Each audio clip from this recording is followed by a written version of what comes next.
So in this video, we are discussing about microprocessor KCS 403 according to the AQTU syllabus. So unit 1 में हम देखते हैं microprocessor architecture. Microprocessor architecture क्या है, microprocessor किस तरह से डिजाइन हुआ, कैसे कौन कौन से कंपोनेंट यूज किए जाते हैं, इसी के बारे में हम देखते हैं। सबसे पहले हमारा आता है एएलयू। एएलयू क्या है?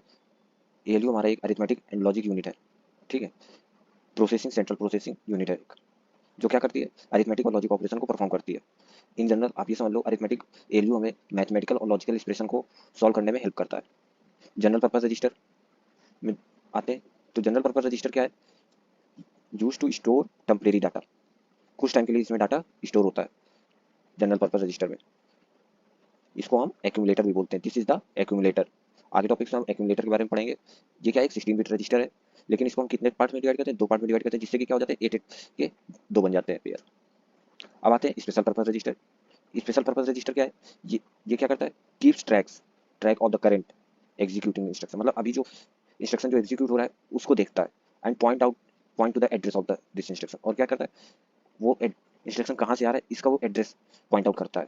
उसको हम क्या बोलते हैं? इंस्ट्रक्शन पॉइंटर बोलते हैं। जो पॉइंट आउट करता है उसे हम क्या बोलते हैं? इंस्ट्रक्शन पॉइंटर बोलते हैं। जो इंस्ट्रक्शन पॉइंटर है वो कहाँ पे स्टोर होता है? स्टैक में, जब हम फंक्शन को कॉल करते हैं। अब आते हैं हम इंस्ट्रक्शन डिकोडर। इंस्ट्रक्शन डिकोडर क्या है? The instruction decoder logic convert convert क्या करता है? ऑपकोड बिट्स को इंटरनल कंट्रोल लाइंस में कन्वर्ट करता है। The operand provide a literal file register address और प्रोग्राम एड्रेस, ठीक है, which will use by the instruction. किसके द्वारा यूज किया जाएगा? इंस्ट्रक्शन के द्वारा जो यूज किए जाएंगे वो क्या होते हैं? इंस्ट्रक्शन डिकोडर होते हैं। अब आते हैं हम timing and control unit. Timing and control unit क्या है? It is use to control the operation. ये क्या करता है? ऑपरेशन को कंट्रोल करता है जो कि माइक्रो प्रोसेसर से होते हैं, and the device connected to, और जो इसके कनेक्ट होती है। There are certain timing and control signals. काफी और भी टाइमिंग एंड कंट्रोल सिग्नल्स हैं, जैसे डीएमए हो गया, डीएमए सिग्नल्स हो गया, रीसेट सिग्नल हो गया और स्टेटस सिग्नल हो गया, ठीक है। अब आते हैं एड्रेस बस। एड्रेस बस क्या है? And address bus is a computer bus architecture. क्या है? कंप्यूटर बस आर्किटेक्चर है। It is use to transfer data between devices. दो डिवाइसों के बीच में जो डाटा ट्रांसफर होता है वो किसकी हेल्प से होता है? एड्रेस बस की हेल्प से। The device are identified by the hardware address. Device को आइडेंटिफाई कहाँ से करते हैं? हार्डवेयर के एड्रेस से आइडेंटिफाई करते हैं, और द फिजिकल मेमोरी या फिर फिजिकल एड्रेस कि वो कहाँ पे। The address is stored is in the form of binary. जो एड्रेस जो स्टोर होगा वो किसके फॉर्म में स्टोर होगा? बाइनरी नंबर के फॉर्म में स्टोर होगा, जो कि क्या इनेबल करता है? डाटा बस को इनेबल करता है, ताकि वो मेमोरी स्टोरेज चेक कर सके कि उसको कितनी मेमोरी देनी या फिर कितनी उससे लेनी है। अब आते हैं अगला, कंट्रोल बस। कंट्रोल बस क्या है? In microprocessor architecture a control bus is a part of the system. Control bus क्या है? एक पार्ट है किसका? सिस्टम बस का। और किसके लिए यूज होता है? CPU for communicating. सीपीयू को कम्युनिकेट करने में, communicating with other devices. CPU को कम्युनिकेट करने में दूसरी डिवाइसों से जो कंप्यूटर में हो। अब आते हैं, अगला टॉपिक हमारा आता है micro processor versus micro controller. Micro processor क्या होता है और माइक्रो कंट्रोलर क्या होता है, इसके बीच में आपका डिफरेंस आ सकता है। तो सबसे पहले आते हैं हम इसकी डिफिनीशन। डिफिनीशन क्या है? डिफिनीशन में हम सिर्फ दोनों में इतना इतना लिखेंगे। जो माइक्रो प्रोसेसर होता है वो कंप्यूटर का एज अ हार्ट वर्क करता है, वहीं पे जो माइक्रो कंट्रोलर है वो किसके हार्ट की तरह वर्क करता है? एम्बेडेड सिस्टम में। यहाँ पे आपकी डिफिनीशन हो गई, ठीक है। अब आते हैं व्हाट इज इट, ये क्या है? A micro processor is a processor. क्या है? ये एक तरह से प्रोसेसर है जो कि क्या करता है? Where the memory and input output component are connected externally. जहाँ पे क्या होता है? इनपुट और आउटपुट जो डिवाइसेज है और मेमोरी जो है ये बाहर से कनेक्ट होता है। वहीं पे जो माइक्रो कंट्रोलर होता है, माइक्रो कंट्रोलर में क्या चीज होती है कि जो मेमोरी और इनपुट आउटपुट जो कंपोनेंट है वो कहाँ से कनेक्ट होंगे? इंटरनल ही कनेक्ट होंगे। सर्किट कॉम्प्लेक्सिटी क्या है?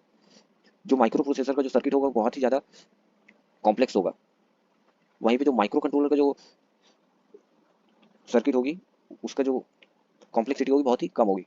Memory and input output component, memory और इनपुट आउटपुट कंपोनेंट देखते हैं। जो मेमोरी एंड इनपुट कंपोनेंट होते हैं वो बाहर से कनेक्ट होते हैं, ठीक है। और किस पे? माइक्रो प्रोसेसर में। और माइक्रो कंट्रोलर में जो मेमोरी और इनपुट आउटपुट कंपोनेंट होते हैं ये अंदर ही कनेक्ट होते हैं। Compact system compatibility, micro processor can't be used in compact system. वहीं पे जो माइक्रो कंट्रोलर है उसको हम यूज कर सकते हैं। इफिशियंसी किसकी ज्यादा होती है? माइक्रो कंट्रोलर की हरदम इफिशियंसी ज्यादा होगी, वहीं पे माइक्रो प्रोसेसर की इफिशियंसी बहुत ही कम होगी। Zero status flag micro processor में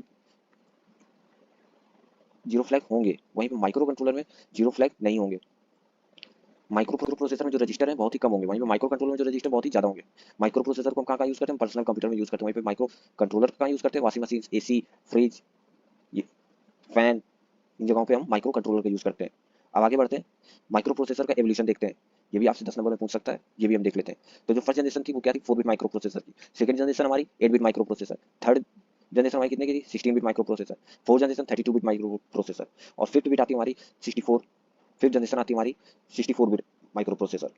तो जो हमारी फर्स्ट जनरेशन थी इस पे क्या था, कब आई थी हमारी 1971 में आई थी, और कितने बिट का प्रोसेस करती थी, 4 बिट का, और कौन सी थी, इंटेल 4004। इसकी स्पीड थी 740 किलो हर्ट्ज। ये मैं मेन लाइन हाईलाइट कर लेता हूँ, मेन पॉइंट, जिससे कि आप लोगों को ईजिली समझ में आ जाएगा। कब आया, 1971 में आया। कितने बिट का प्रोसेस करती थी, 4 बिट का। कौन सा था, इंटेल 4004। स्पीड कितनी थी, 740 किलो हर्ट्ज। और इंस्ट्रक्शन कितने एक सेकंड पे करती थी, 60,000 के या फिर 60 के। और ट्रांजिस्टर कितने थे, 2300 ट्रांजिस्टर थे, जिसमें कि 16 पिन इस पर लगी थी अंदर, और एक तरह से सिंगल चिप था। अब आगे आते हैं 8 bit micro processor second generation. ये कब आया, 1973 में आया। इंटेल का था 8 बिट माइक्रो प्रोसेसर था, जिसकी कौन सा था, 8008 था। वहाँ पे हमारा 4004 था, यहाँ पे हमने यहाँ पे आया 8008, जिसकी स्पीड क्या थी, 5500 किलो हर्ट्ज। और कितने इंस्ट्रक्शन पर सेकंड में परफॉर्म करता था, 50 के इंस्ट्रक्शन परफॉर्म करता था। फिर इसके बाद हमारा आया 8080 माइक्रो प्रोसेसर। कब आया, 1974 में, एक साल बाद इसके आ गया। इसकी कितनी स्पीड थी, 2 मेगा हर्ट्ज। और इंस्ट्रक्शन कितने हम दे सकते थे इस पर, 60 के इंस्ट्रक्शन इस पर भी हम दे सकते थे। फिर उसके बाद आया हमारा 8085 माइक्रो प्रोसेसर, जो हम पढ़ रहे हैं। ये कब आया, 1976 में आया।